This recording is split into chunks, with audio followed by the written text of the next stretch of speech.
नमः शिवाय। हर हर महादेव। प्रिय भक्तों, 12 ज्योतिर्लिंग की कथा श्रृंखला में आज हम भगवान के अंतिम ज्योतिर्लिंग ग्रीष्मेश्वर ज्योतिर्लिंग की कथा श्रवण कराने जा रहे हैं। तो प्रिय भक्तों, श्रावण के इस पवित्र मास में सुनिए भगवान के 12वें ज्योतिर्लिंग ग्रीष्मेश्वर ज्योतिर्लिंग की कथा। एक बहुत ही धर्मपरायण तपोनिष्ठ ब्राह्मण दक्षिण देश में देवगिरी पर्वत के पास रहा करता था। उसकी पत्नी का नाम सुदेहा था। वे दोनों एक दूसरे से बहुत प्रेम करते थे। उसकी कोई संतान नहीं थी। ज्योतिष गणना से पता चला कि सुदेहा गर्भवती नहीं हो सकती, लेकिन फिर भी वह एक बच्चा चाहती थी।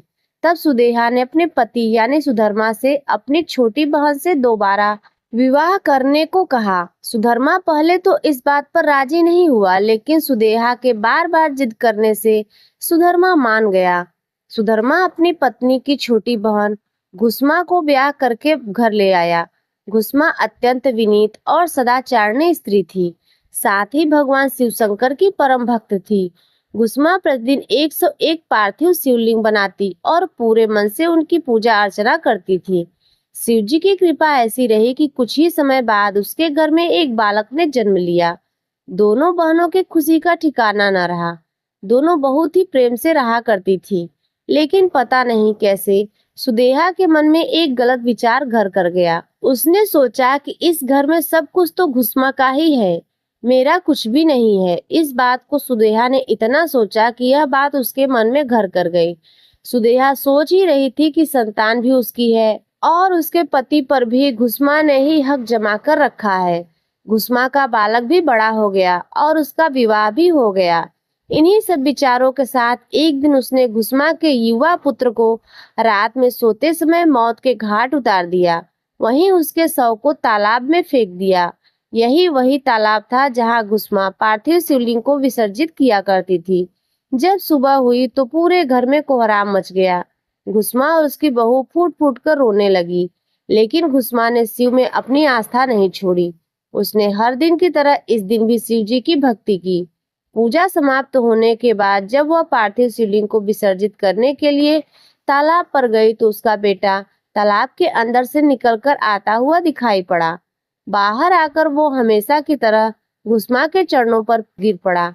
ऐसा लग रहा था कि वह कहीं से घूमकर आ रहा हो। तभी शिवजी प्रकट हुए। उन्होंने घुसमा से वर मांगने को कहा, लेकिन शिवजी सुदेहा की स्फूर्ता से बेहद क्रोधित थे और वह अपने त्रिशूल से सुदेहा का गला काटने के लिए उद्यत हुए। लेकिन घुसमा ने शिवजी से हाथ जोड़कर विनती की कि वह उनकी बहन को क्षमा कर दे, जो जघन्य पाप किया है। लेकिन शिवजी की दया से ही उसे उसका पुत्र वापस मिला है। अब सुदेहा को भगवान शिव ने क्षमा कर दिया।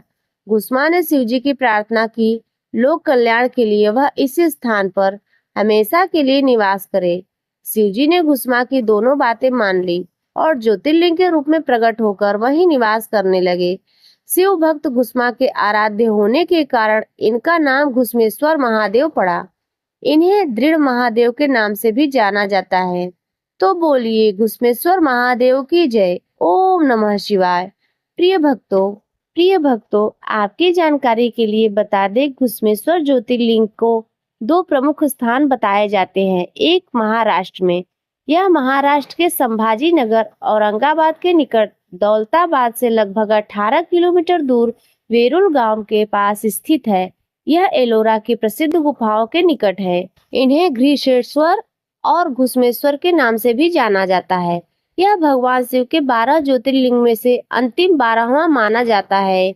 और दूसरा राजस्थान में, कुछ मान्यताओं के अनुसार राजस्थान के सवाई माधोपुर जिले के सिवाड़ नामक स्थान पर स्थित शिवालय को भी द्वादश ज्योतिर्लिंगों में से एक श्री घुसमेश्वर द्वादश ज्योतिर्लिंग माना जाता है।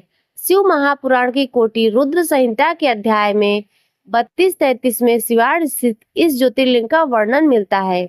हालांकि महाराष्ट्र का घृष्णेश्वर मंदिर अधिक प्रसिद्ध और व्यापक रूप से मान्यता प्राप्त है। मान्यता है कि सावन मास में विशेष रूप से घुसमेश्वर ज्योतिर्लिंग की श्रद्धा पूर्वक पूजा करने से निसंतान दंपतियों को संतान की प्राप्ति होती है। यह वैवाहिक जीवन को सुखमय बनाने और सभी कष्टों को दूर करने वाला भी माना जाता है।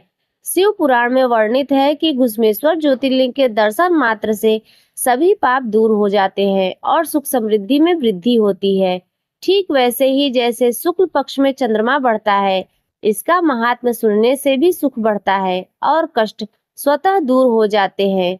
इस मंदिर का जीर्णोद्धार 18वीं शताब्दी में इंदौर की महारानी पुण्य श्लोका देवी अहिल्याबाई होलकर ने करवाया था, जो इसकी ऐतिहासिक और धार्मिक महत्व को और बढ़ाता है। यह ज्योतिर्लिंग भगवान शिव की भक्त वत्सलता, क्षमाशीलता और उनके भक्तों की मनोकामनाएं पूर्ण करने की शक्ति का प्रतीक है।